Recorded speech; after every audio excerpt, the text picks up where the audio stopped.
Hello student, I think आप सब कोई सही होंगे। देखिए, बहुत लोगों का कमेंट्स भी आया कि सर मुझे एन फैक्टर समझ में नहीं आ रहा। तो मैं सबसे पहले उन लोगों को बता देना चाहता हूँ कि एन फैक्टर वही लोग जल्दी सॉल्व कर पाएंगे जिनको वैलेंसीज पता हो। जैसे मैंने बोला था कि पॉजिटिव वैलेंसी को ही लेंगे। H2SO4 में पॉजिटिव कौन सा है? H है। तो वहां पे H 2 है, तो एक H पे वैलेंसी होता है +1, तो 2H पे कितना होगा? 2 होगा। उसी तरह मैंने एक और क्वेश्चन दिया था NaCl। NaCl में पॉजिटिव कौन सा है? तो आपको पता होनी चाहिए कि जितने भी मेटल होते हैं सभी पॉजिटिव होते हैं। तो NaCl में मेटल कौन सा है? Cl है कि Na है? Na है। तो Na का वैलेंसी कितना होता है? +1 है। इसलिए मैंने वहां पे 1 से डिवाइड किया है 58 में, क्वेश्चन जो हम लोग सॉल्व कर रहे थे। उसी तरह NaOH में देखा जाए तो NaOH में पॉजिटिव कौन सा है? सोडियम है। OH तो निगेटिव होता है ना, हाइड्रोक्साइड। हाइड्रोक्साइड पे चार्ज कितना होता है? -1 होता है। ठीक है, तो -1 होता है, तो -1 से तो डिवाइड करेंगे नहीं हम लोग।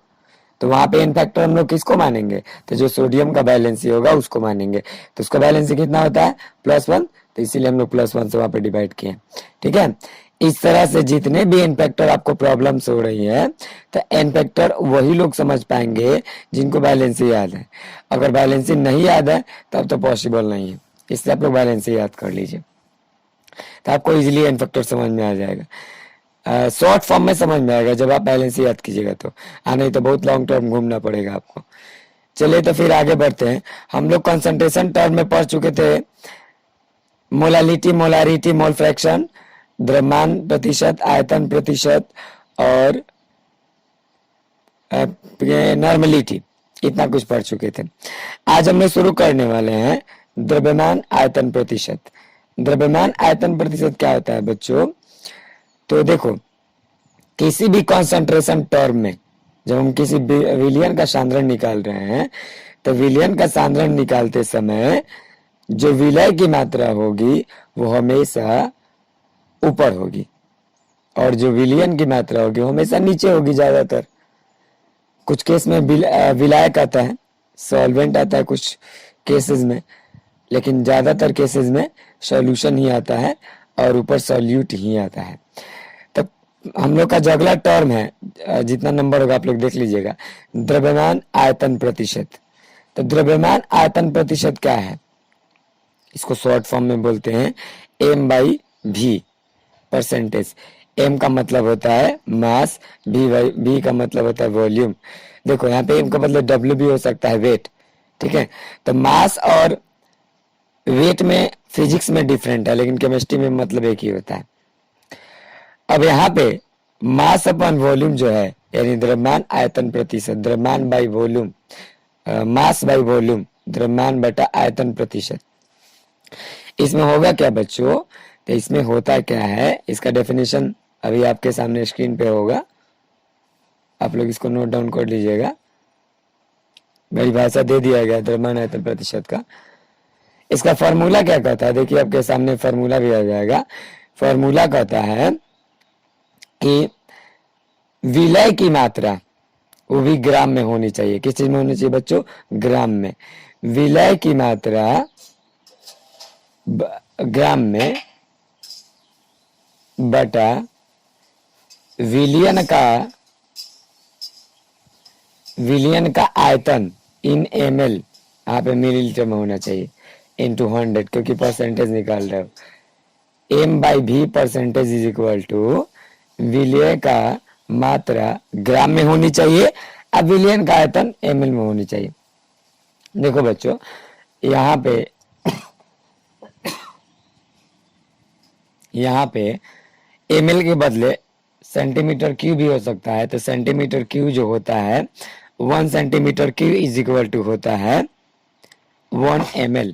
ये बात ध्यान रखिएगा, 1 centimetre cube is equal to 1 ml हो सकता है, होता है। तो वहां पे सेंटीमीटर क्यूब भी दे दे विलियन के आयतन में, इससे घबराने की बात नहीं है। और अगर आपको ml दे दे तो ml भी दे तो कोई घबराने की बात नहीं है।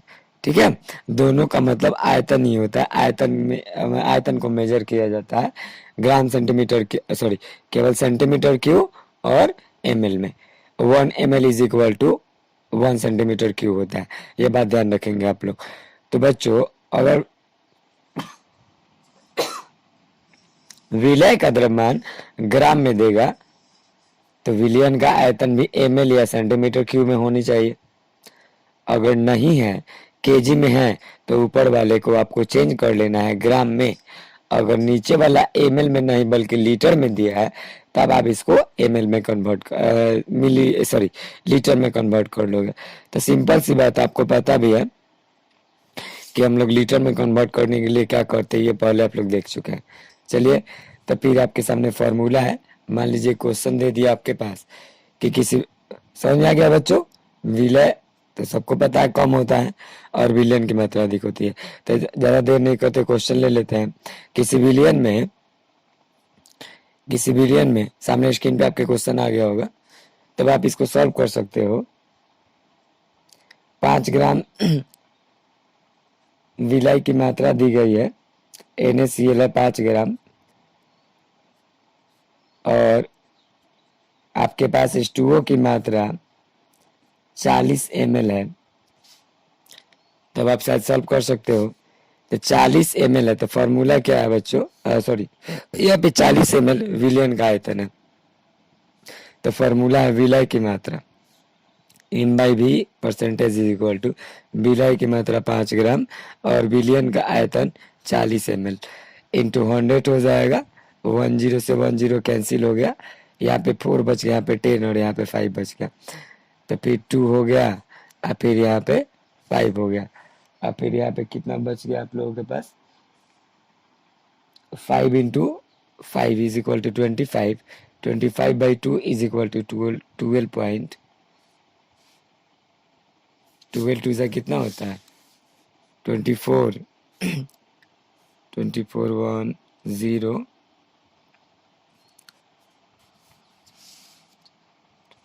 हो जाएगा 12.08, इसका आंसर होगा परसेंटेज। बस सिंपल, आप लोग इसको सॉल्व कर लीजिएगा। चलिए, अब आते हैं हम लोग बच्चों पीपीएम पढ़ने के लिए। पीपीएम क्या होता है? तो पीपीएम को हम लोग इंग्लिश में बोलते हैं पार्ट पर मिलियन। इसको देखो, कहीं कहीं पीपीबी भी मिलता है, तो वो होता है पार्ट पर बिलियन, और ये है पीपीएम। कहीं पीपीटी भी मिलता है, पार्ट पर ट्रिलियन, पार्ट पर बिलियन, पार्ट पर मिलियन। तो हम लोग को बच्चों पढ़ना है पार्ट पर मिलियन, यानी पीपीएम के बारे में। तो पीपीएम टर्म्स क्या है? तो देखो बच्चों, ये ऐसे कंसंट्रेशन टर्म्स हैं जिसको मेजर कर, मतलब हम इसका यूज वहां पे करते हैं जहां पे विलय की बहुत ही कम मात्रा उपस्थित होती है, एकदम ना मात्रा की मात्रा उपस्थित होती है। ठीक है, बहुत ही कम मात्रा उपस्थित होती है, बहुत ही कम, बहुत ही कम, बहुत ही कम होती है। इस टर्म को हम यूज करते हैं वहां पे मेजर करने के लिए। इसे पॉल्यूशन को मेजर किया जाता है, वाटर पॉल्यूशन हो गया, एयर पॉल्यूशन हो गया, या आपके पास सोइल पॉल्यूशन हो गया यानी मिट्टी प्रदूषण। तो किसी तरह के पॉल्यूशन को हम लोग इसमें मेजर करते हैं, इसको मेजर करते हैं इस टर्म्स के द्वारा। तो 1 ppm इज इक्वल टू क्या होता है बच्चों? तो 1 ppm इज इक्वल टू होता है 10⁶, ये बात ध्यान में रखिएगा। इसके बाद यहाँ पे पीपीबी का भी सामने फिगर आपको मिल गया, पीपीटी का भी मिल गया। तो आप लोग देख लीजिएगा 1 ppm इज इक्वल टू 10⁶ होता है। अब फॉर्मूला जो इसके होते हैं बच्चों, वो देखो क्या होता है। अगर विलय की मात्रा आयतन में दी होगी यानी एमएल में दी होगी, तो विलियन का भी मात्रा हमको एमएल में लेना पड़ेगा। ठीक है, और वहां पे विलय की मात्रा ग्राम में दी होगी, तो विलियन का आयतन भी हमको ग्राम में लेना पड़ेगा। ये यूनिट लेस होता है। पीपीएम का वैल्यू पुट होता है 10⁶। और उसके बाद आपके पास क्वेश्चन अगर ऐसा होगा कि विलय की मात्रा केजी में दी होगी, ऐसे तो केजी में नहीं दी होगी, तो विलियन का भी मात्रा केजी में लेना पड़ेगा हम लोगों को। ठीक है, ऊपर भी केजी नीचे भी केजी, या ऊपर ग्राम तो नीचे भी ग्राम, एमएल ऊपर तो नीचे एमएल, नीचे एमएल तो ऊपर एमएल, ऊपर लीटर तो नीचे लीटर। ओके, अगर ऊपर सेंटीमीटर क्यूब है तो नीचे भी सेंटीमीटर क्यूब देगा पीपीएम में। तो फॉर्मूला क्या होता है बच्चों? मास ऑफ कंपोनेंट या परसेंटेशन ऑफ कंपोनेंट आप कह सकते हो, यानी जो भी चीज उपस्थित होगा विलय की मात्रा अपन बिलियन का जिस चीज में दिया होगा, एमएल में दिया हो, ग्राम में दिया, सेंटीमीटर के में दिया, कुछ भी, इंटू 10⁻6। इसको क्वेश्चन एकदम इजी तरीके से बना सकते हो। आपके पास मान लीजिए क्वेश्चन है, एक क्वेश्चन दे दिया आपके पास कि सामने स्क्रीन पे आपके पास क्वेश्चन आ गया, देख लीजिए ध्यान से। क्लोरोफॉर्म की मात्रा कितना दी गई है इस क्वेश्चन में।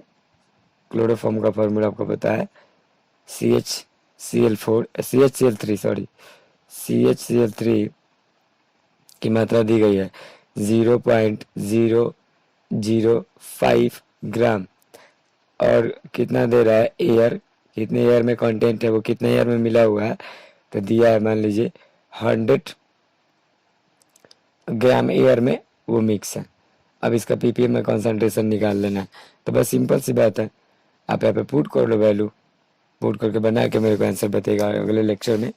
और देखो जो मैंने बताया इन फैक्टर के बारे में, ऐसे आप लोग ध्यान रखिएगा, ठीक है।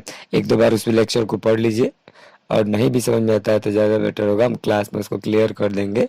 आप लोग उसे डोंट माइंड रहिएगा, और इस वीडियो को ज़्यादा से ज़्यादा लाइक करें। आप लोग लाइक नहीं कर रहे हो, लाइक करो और सब्सक्राइब करो चैनल को और शेयर करो। Thank you, bye.